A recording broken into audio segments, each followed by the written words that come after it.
Going on, my people? How we doing? How we doing? As usual, start off the show. We got to make sure we got the shot right. I'm glad to be back with you. Make sure we got this shot right, and everything is. Hold on. Uh, I'm here. Okay, we're good. We're good there. Very good. Very good. Bump this up. Bump it up again. Decent. I need y'all to see Jimmy Buffs, baby. Jimmy Buffs. Can you see this? The pride of New Jersey. I'm proud. You're going to be seeing more Jersey. Had the chance to take a trip down to the Garden State, not this weekend, but the weekend prior. You're going to hear about that as we do at this particular point in time. I got to go. We got to go across. Yes, indeedy. Yes, indeedy. Yes. Monday Night Football is closing up. We're going to talk about that. Jared Goff out there balling. Very helpful for my. Okay, very good, very good. We over here. Let's come here. Okay, the Facebook is Facebook. Good. Very good, very good. Yes, indeed. Yes, indeed.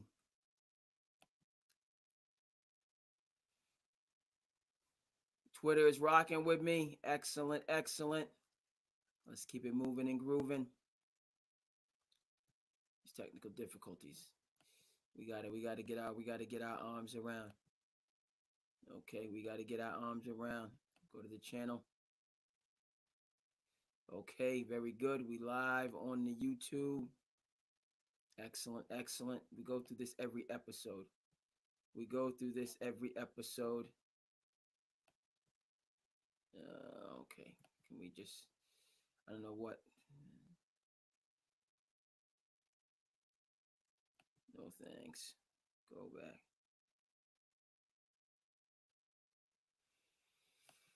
Who knows what Twitch is doing? I don't know what Twitch is doing right now. This is ridiculous. Thanks. Ridiculous. What's ridiculous is we wasted almost 2 minutes and 30 seconds with the technical difficulties. But we back, baby. What's going on? I am your host, the Cape Cod Kid, artist formerly known as Andre King, and Sand City Sports is back again to bring you all the sports and current events news stories that you need to know. It's been a little minute since I've been with you, but nothing is stopping this train. Nothing is going to stop the Sand City Sports train by hook or by crook. We are going to be at you.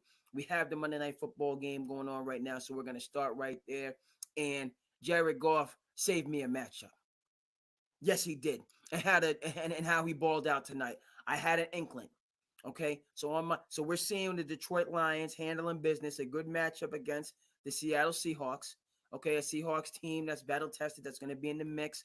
They got a very tough win against the New England Patriots and Gerard Mayo. Frankly, looking back now, we needed that win.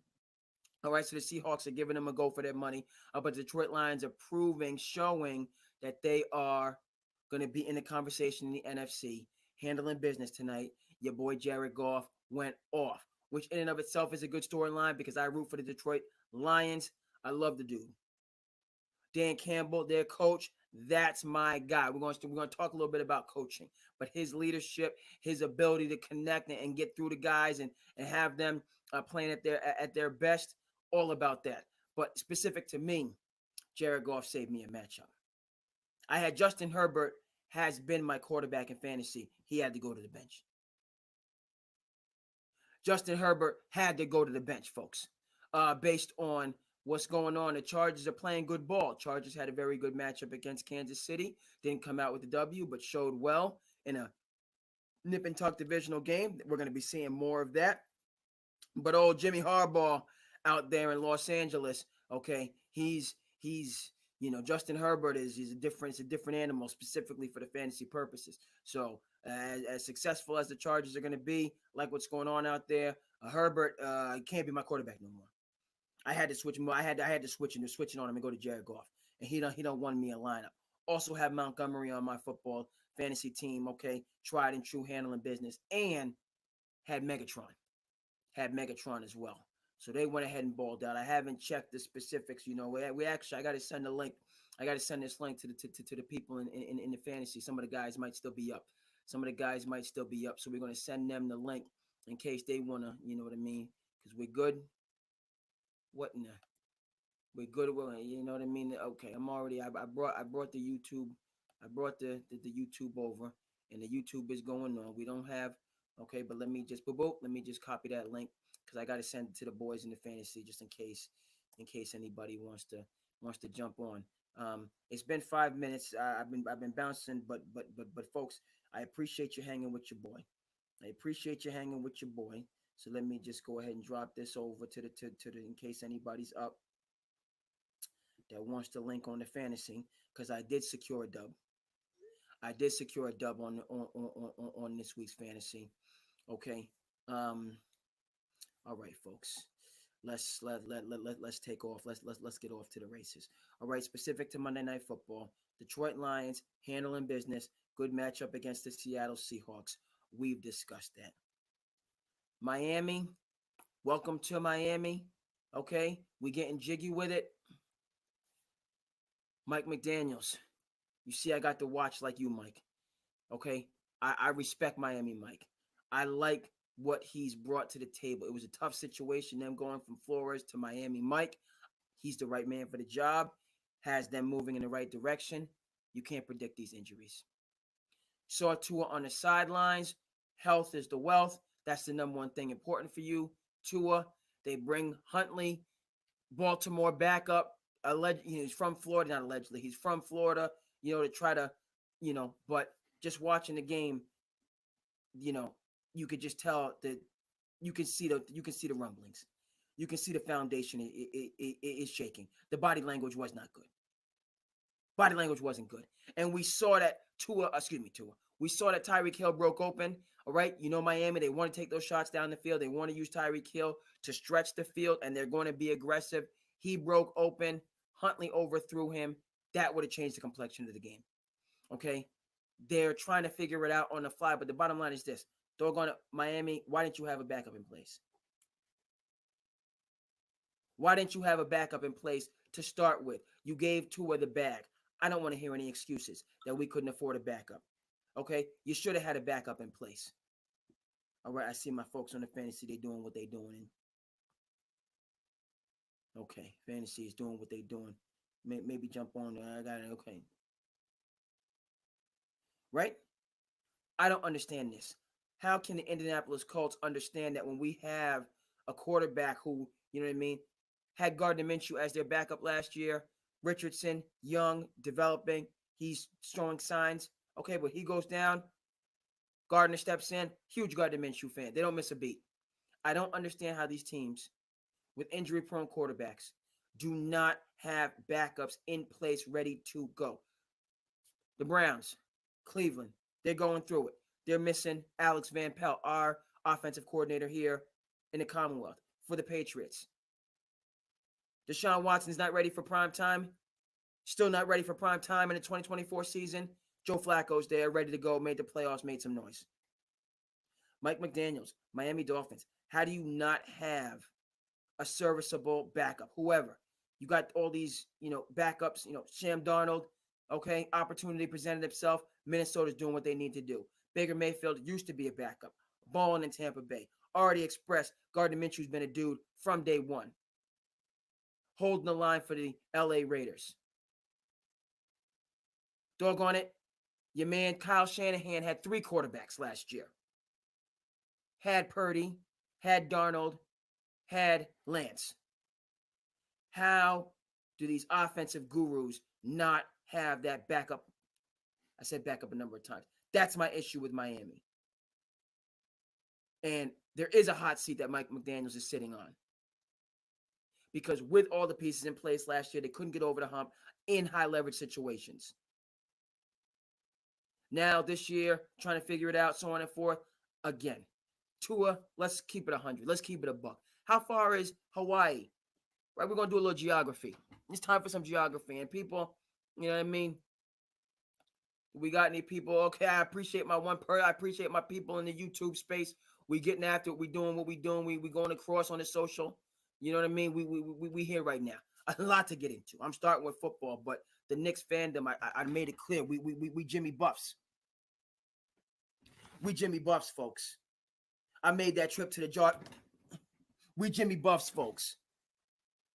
Shout out to the Garden State. We're gonna talk more about that. I made a mistake and tried to take the George Washington Bridge back to the peninsula. I got stuck in a whole bunch of traffic. I should have took the TZ Bridge back. I should have took the TZ Bridge. We don't acknowledge the Mario Cuomo. For my people in the tri-state, you know what I'm talking about. That's the Tappan Z Bridge. We don't acknowledge this Mario Cuomo foolishness. But it was good to get back to the Garden State. Had to visit family. Okay, had to visit my grandfather, 98 years young. Fortunate, so fortunate to still have him with us. World War II veteran, still a full head of hair. Okay, he's holding on. He's battling. He's fighting a good fight. Got back to Jersey 2 weeks ago. It was a beautiful thing. And I got my Jimmy Buffs on. So we're going to talk about my New York Knicks. We are going to get there. A lot to say about that. Okay, but specific to the NFL, we have some NFL storylines we need to speak to.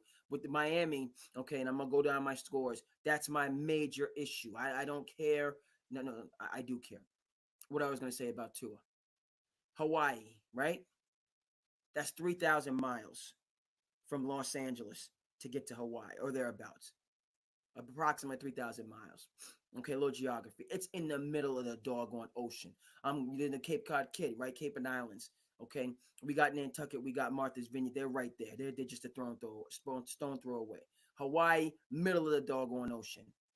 You take Los Angeles, you go thousands of miles to Hawaii. You go from Hawaii, thousands of miles to Japan. It's basically directly in the middle. Little geography lesson.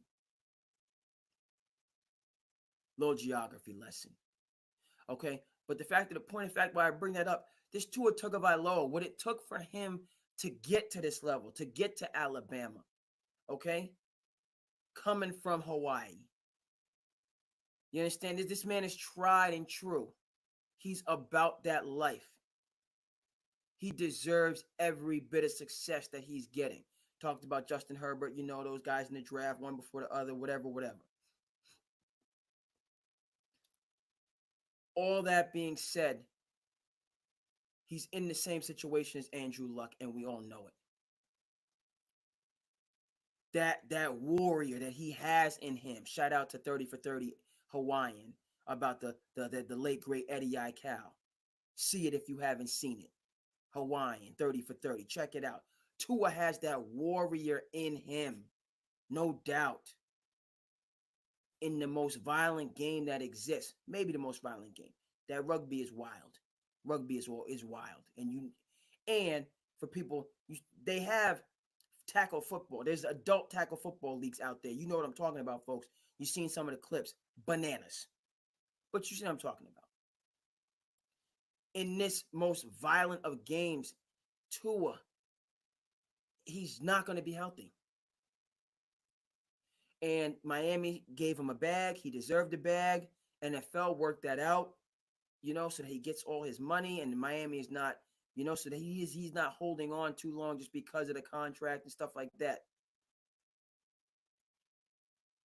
Tua, you don't,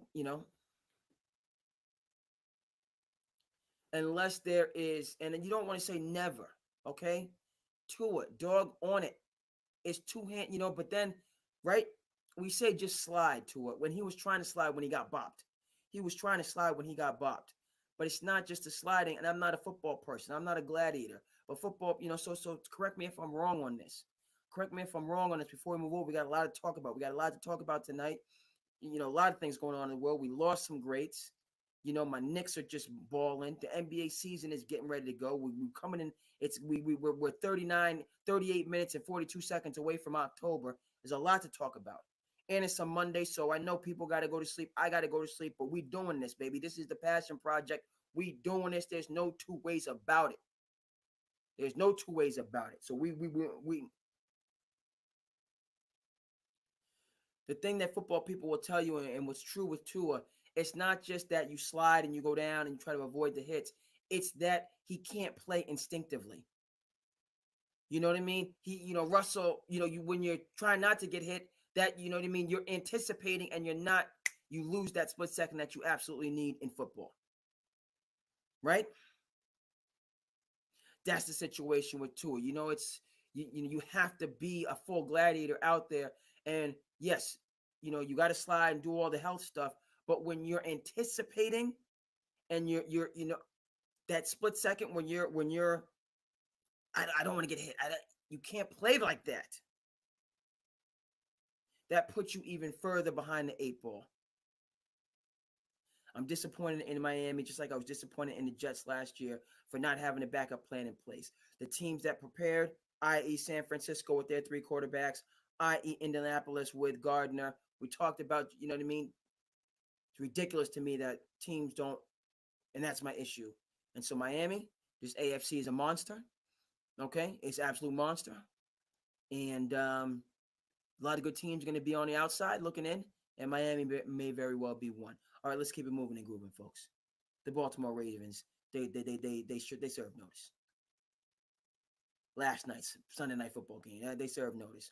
Resounding win, and Buffalo had been rolling, and then they got rolled. That was a big time win on a big time stage. I had Buffalo. I ain't gonna lie to you. Based on how they was playing, I had Buffalo. Justin Tucker was my kicker. Should have. I had the kicker from the 49ers. He should have went with him. Okay, because the Ravens, they weren't kicking no field goals. They were scoring. And again, about adaptability, elasticity, being willing to do what's in the greater interest of the greater good. Shout out to your boy Lamar Jackson. Okay, because they've revamped their offense, incorporating Derrick Henry. And right, the first game, how do you use Henry? How do we not use Henry? It starts, but then we go to this, then we go to that. I give everybody in the organization, John Harbaugh, the offensive coordinator, the general manager, Lamar Jackson, huge, Derrick Henry, huge, in terms of, okay, Lamar wants to be in that shotgun, wants to spread it out and just pick you apart. That's what he would prefer. But their personnel says we need you under center. We need Derrick Henry and just, that single back, that I formation. We need Derrick Henry to be. That's how Derrick Henry gets down. None of this shotgun, you know what I mean? Give it to him, RPO. No. We would do Derrick Henry. He on that Marcus Dupree. Shout out to the greatest that never was. 30 for 30. Check it out if you haven't seen it. He on that Marcus Dupree. When Marcus Dupree went to Oklahoma, we just need to line up and give him the ball and let him do what he do. And we saw the results. Longest touchdown run of all time for a Baltimore Raven. Man just got to town. They out there knocking the snot out of people. Okay, we're going to establish that run first, and then we're going to play off of that. And I credit the entire organization, Lamar Jackson, for them. In the beginning, we're not sure. How do we do? And it's not to say Lamar's not going to be able to do Lamar things, and they're not going to be able to open it up and do what they do. Okay, but it can't be a my turn, your turn type of situation. We gotta, we have to just get that flow, that momentum, right? The Miami Heatles back in the day. First year was my turn, your turn. Let's figure it out. They got rolled by the Dallas Mavericks in the finals. They could have won that series. I believe they were up 2-0, if I'm not mistaken. Or I think they were up 2-0 in that series. Or it might have been 1-0 and they let the second game slip away. But anyway, they lost that series going away in 6 games. Embarrassing. The Heatles. Not 1, not 2, not 4, not 5. Embarrassing. Came back the next year. Spoelstra said, okay, forget this. It's LeBron's show. LeBron is the captain boss. D-Wade, you're going to have to play off of him, and Bosh, you're going to play off of him. That's how we're attacking teams. No, not this, my turn. Let's figure it out and spread it. No. We coming at you a certain type of a way. And LeBron James is going to be the head of this ship. The Viking ship, you know what I mean? How they had the, you know what I mean? That Viking ship going out, how they had the mast, the animal, whatever, you know what I mean? That's how we're going to do things. And with the Ravens, it's Henry is going to be the straw that stirs the drink, and everything is flowing through that. Respect. Henry's out there running wild. Lamar's out there running wild. They have plenty of receivers. They have a defense. They manhandled the Buffalo Bills, who have been manhandling other teams. It's a big win. That's a big win. Okay? Further along in the world, I didn't let me just go ahead and check my scores right quick before we move over to doing what we need to do. Yes, indeed. Yes, indeed. Thursday night football, Dallas over the Giants. Battle between Denver and the Jets. A little bit of drama in the Jets land. Tampa Bay continuing to roll. Houston, I got Diggs and Nico on my fantasy team doing what they do.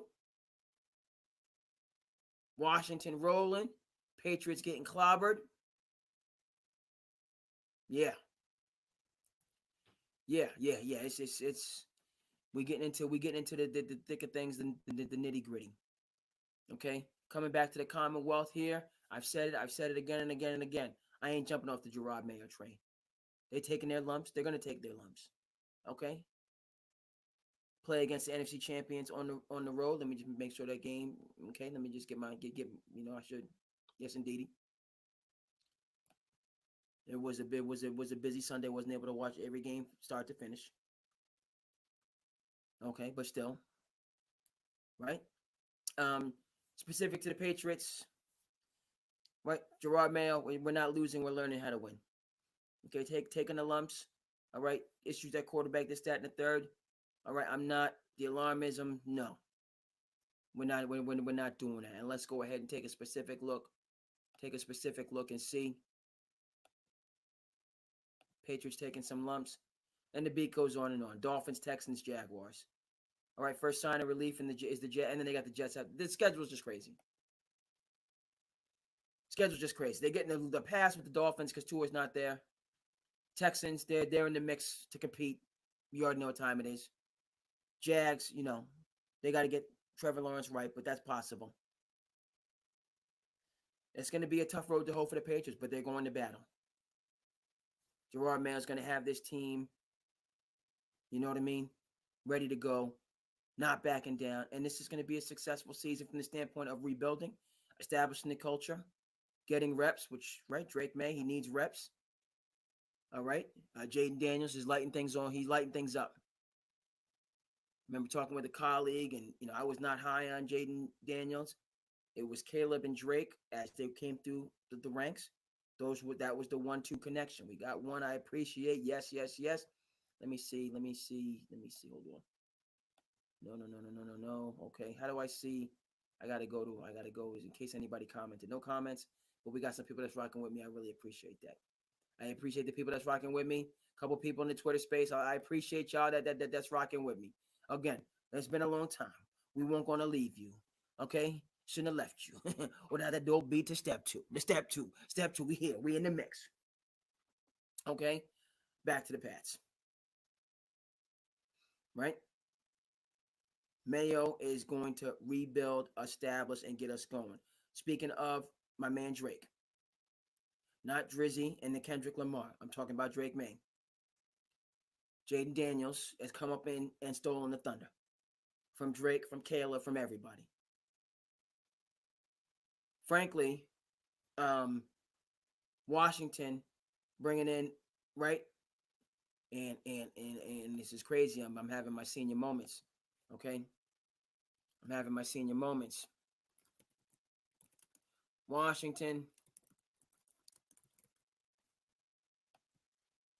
Okay, I get Dan Campbell and Dan Quinn confused. That's my bad. My bad. Apologize in advance.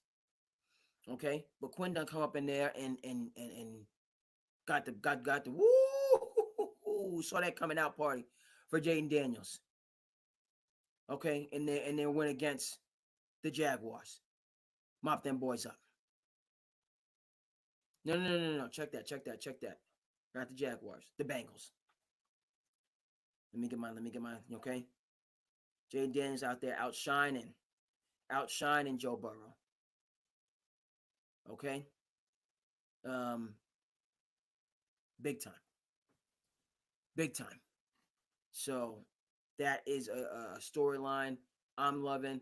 Team, okay, NFC East, Eagles struggling, getting manhandled by the Bucks.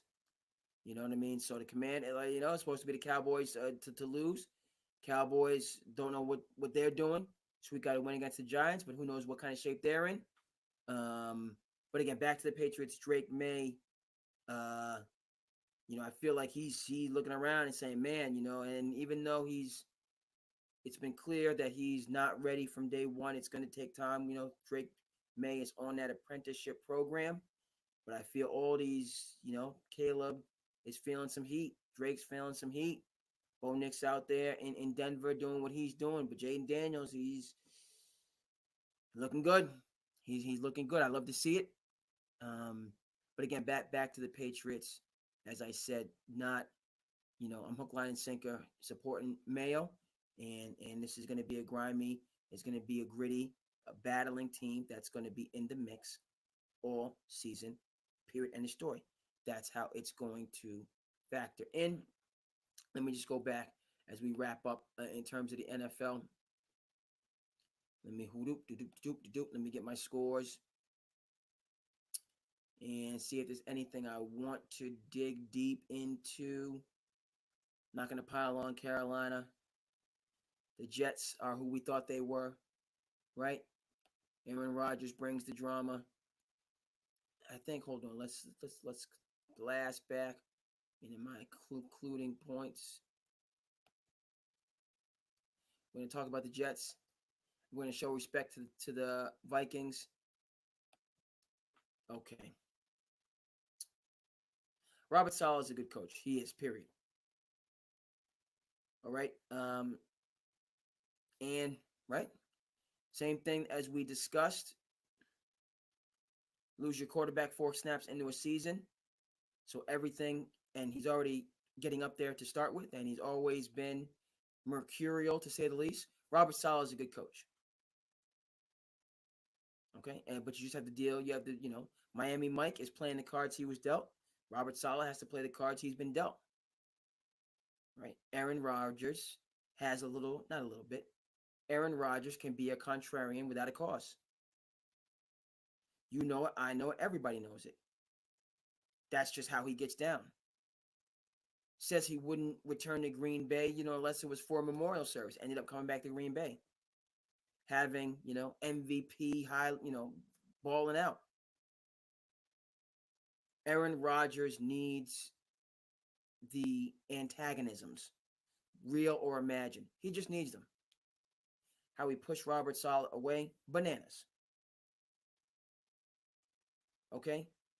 As I said it, I'm going to say it again. Okay? Aaron Rodgers comp in the NBA, you know where I'm going with this. It's Kyrie Irving. He has not been, let's make it clear, anywhere near as inconsistent as Kyrie. And we're coming up on the 30-minute mark, at which point we're going to switch gears to the NBA. So we got about 2 more minutes, and then you know what time it is in terms of my Knicks. We're switching gears to the NBA. A lot to get to tonight, folks. We lost some greats, a lot to get to, but the Knicks are coming up at the 30-minute mark, period, end story.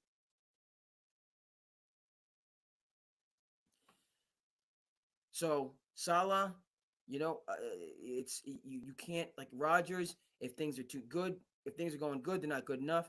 If things are going bad, everybody's to blame but him. And he's just a different, distant type of a dude. And so could have squeaked out the win against a good Denver Broncos. Good, excuse me, I overstated that. An improving Denver Broncos team. They lost the game. Didn't really score too many points. Denver's known for their defense. It's, even though Denver's known the Jets, you should, it's a tough loss. It's a tough loss. And again, back to that point about culture and why I am, just a firm believer in Mayo and establishing this culture.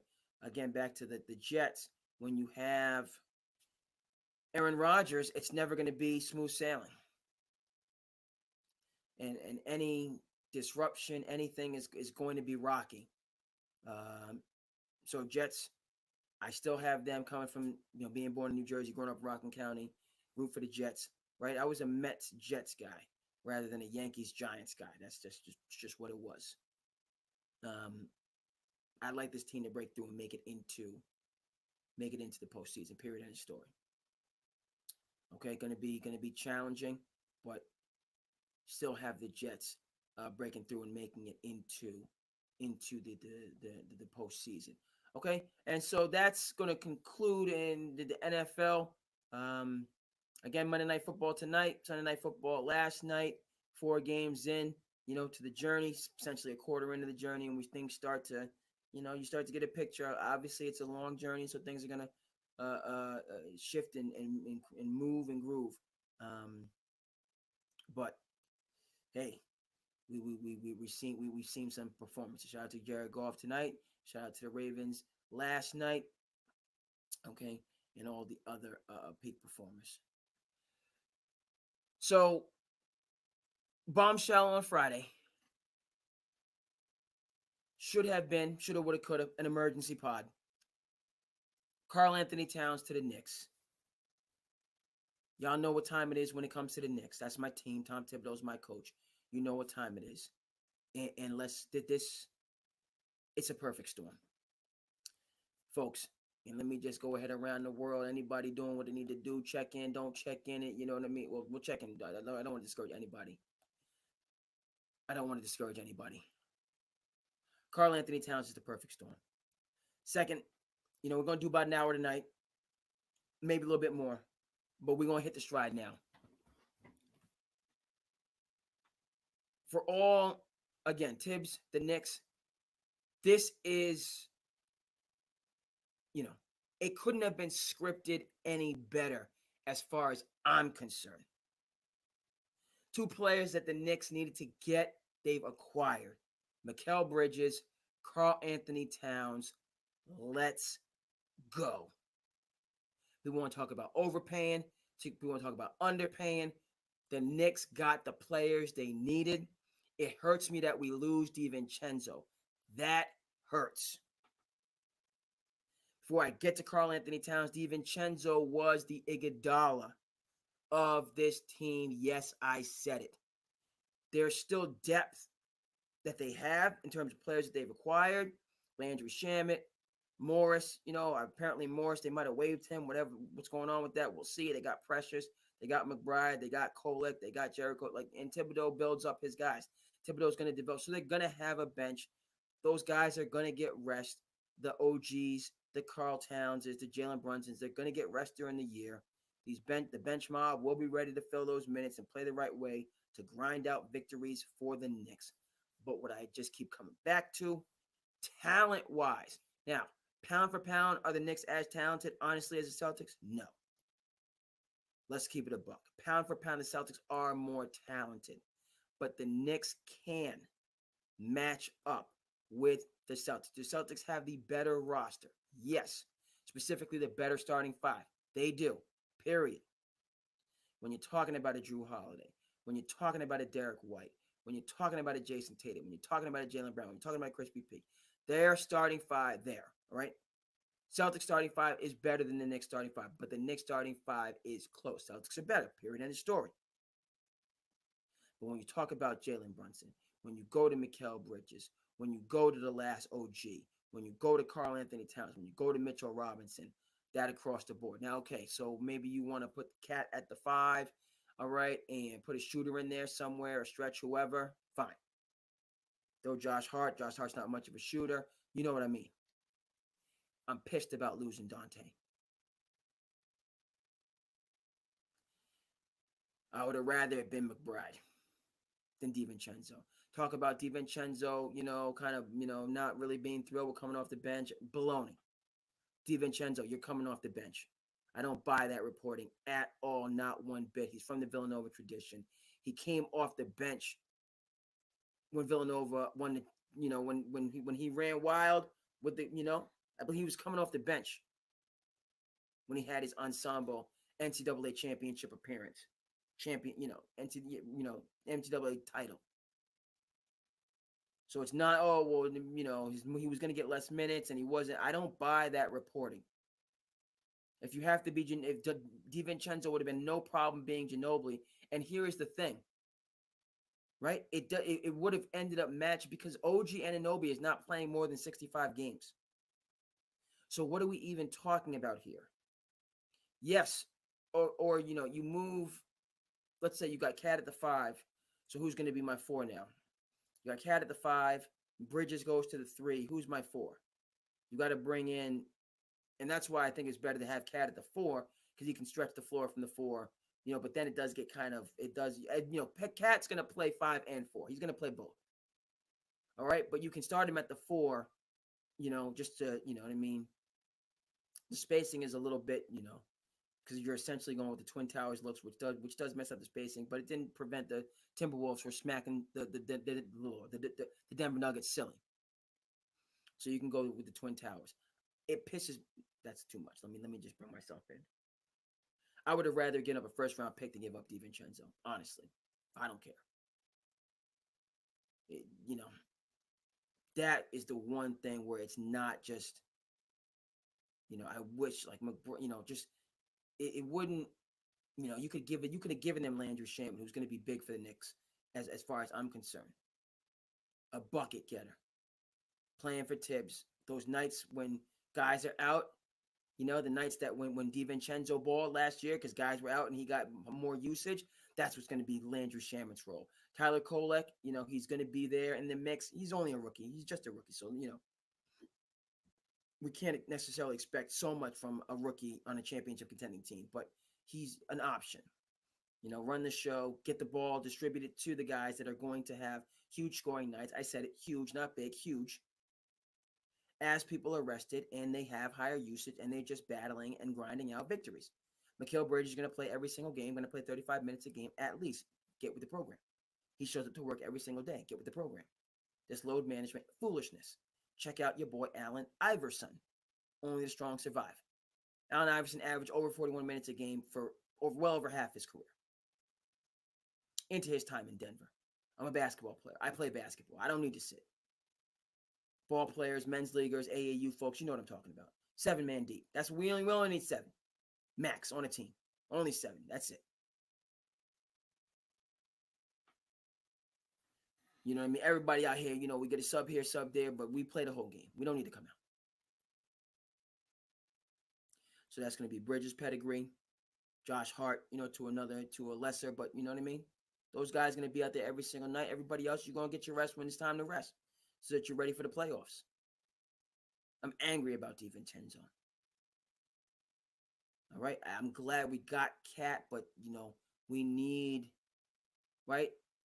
I don't, DiVincenzo, it's not just that he could produce, but he was just for the culture. He was ingrained in the culture. It brought the guys together even more. That's what bothers me about this move. Randall, his time, he'd run his course. And I just think that Cat's going to come in. He's already proven he's willing to be a team player in terms of how he's melded and combined with Anthony Edwards, even though he was the number 1 pick long before Anthony Edwards was the number 1 pick. Proven he's a team player in terms of how he was willing to grind and work together with Gobert. He's proven it, folks. But he's from Jersey. To win for the Knicks, to win in the tri-state area. He has the Kentucky connection, Worldwide West, Leon Rose in the front office. He's with his people back home, putting on for his city. Right? It works. We needed to keep DiVincenzo. That's the thing that just bothers me. Right? It's not prohibitive. That doesn't, tank the move and whatever. But I'm just saying, again, as I look to this bench mob, we got some mercenaries out there. We don't have folks that's ingrained in the system. So it's going to take time. Will Thibodeau do it? Yes. But it would have been, again, McBride, Deuce, I like him, but I don't like, if it was then McBride, you got to go. And we keep in Ragu. You know what I mean? I think Dante DiVincenzo is better right now in his career. McBride will get there, but he's just better. But also he's connected with the Nova. You know what I mean? The Nova Knicks. That's huge. So I want to get DiVincenzo back at the trade deadline. I don't care. I want him to come back home. We might not get him back this year. Hopefully next year he returns to the camp. But that aside, under Tibbs' leadership, team is loaded. And when I say loaded, right, it's not right. You're gonna see these guys are gonna battle and they're gonna grind together. They're gonna grind together. And get these victories and do it for the guard and end this 50-year drought. It's a beautiful thing, folks. It's a beautiful thing. So, right? Nips for nips. Nicks for the chips. That doesn't even make any sense. I don't know. It's getting late. I would say I'm tired, but I'm not. That's ridiculous. All right, so let's. And so, yes, just credit. The Celtics have built a and this is again what I said. And what's wild, the Knicks have a 4-year window, and the Celtics, right? The championship windows for these two organizations are identical. You know, it's almost like a San Francisco 49ers, Dallas Cowboys battle in the in the 90s, right? When they would always battle in the NFC Championship game, and the winner of that would win the Super Bowl. That's where I believe the Knicks and the Celtics are. And, you know, you want each one to be a dynasty, the Celtics to have win multiple championships and continue to raise these banners, but and then the Knicks to get the first banner since, you know, the 70s, 50 years. You know, you want the same thing for both of them. And I just feel like in the next 4 years, both those teams are going to win championships. All right? And multiple championships. NBA once again goes through Boston and New York. Like back in the 70s.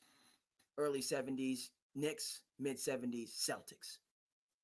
But they dominated the first half of the 70s. And I believe that we will win. I believe we're back there. It's a beautiful thing. It's a beautiful thing, folks. Okay, so we talked football. We got into basketball. Shout out to, and we'll discuss this. Let me just go ahead and check. A couple people over here, a couple people over there. I really appreciate it. Like, comment, subscribe, review, all of that good stuff. You know what time it is, folks. Much obliged. We're going to do about 15, 16, 17 more minutes. Hopefully get it to the hour mark. It's a beautiful thing. We got Jimmy Buffs in the building. Jimmy Buffs is in the building. We coming to you live right after this Monday Night Football. It's a Monday. It's a work day. It is what it is.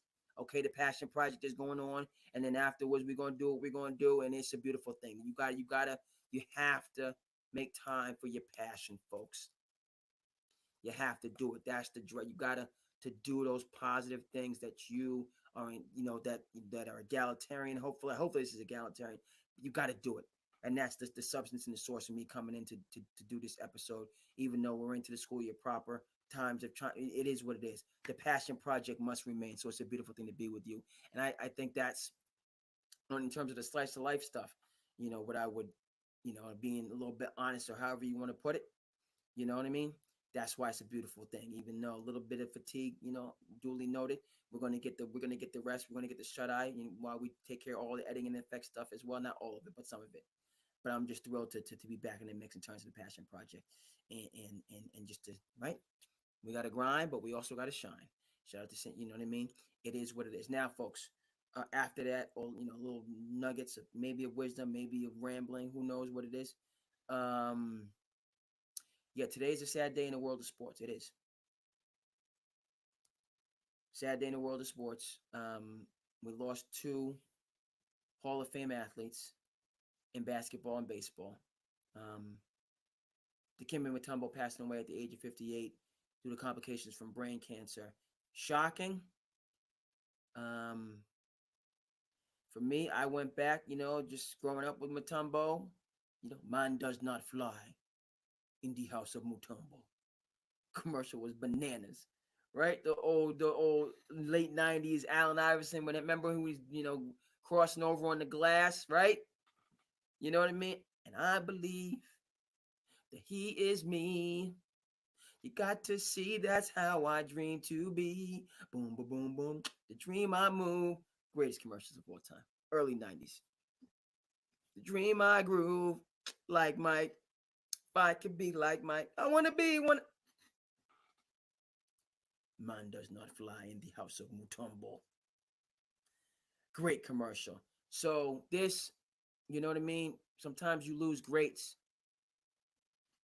And that's not an understatement, before their time, right? Dikembe Mutombo, he's of the same pedigree as Roberto Clemente. Okay? The first global ambassador of the NBA. This globalization, this global vision of the late great David Stern passed on to Adam Silver to get the NBA to where it was when it used to be on tape delay in the 80s, when it used to be a league that was too black, that was too violent, that was too drug infested, that used to be a league that was not corporate, that was just always going to be on the fringes, right? The 80s NBA to this global juggernaut, this cultural force in both hemispheres and for all seasons. Okay? Speaking to vast swaths of humanity. All right? And uniting people through appreciation of and a passion for sports. Right? You don't get from the alpha to the present without Dikembe Mutombo. Right? We see South Sudanese having an Olympic team, what that meant, the dust that they kicked up, growing the program going forward. Dikembe Mutombo is the father of these type of evidences of expanding the game. All right? Going back to Africa and doing charitable works, building up basketball as a recreation activity, as a connection for your academic journey, to move forward in college, so on and forth. Just his humanitarian work, almost dwarfed what he did on the court. And again, I liked Theo. Excuse me, I'm having trouble pronouncing my word. I like Theo Ratliff in 2001 with my 76ers. They traded him for Mutombo. I didn't love it at the time, right? You kind of want to win with who you got. But Mutombo and AI got the Sixers, broke through to the NBA Finals where they met up against Shaquille O'Neal. That's why they brought in Mutombo to slow down Shaquille O'Neal. Did he slow him down? Not really. Did he get bowled like 8 times on every possession? Yes, he did. Did he eat all those bowls and keep playing? Yes, he did.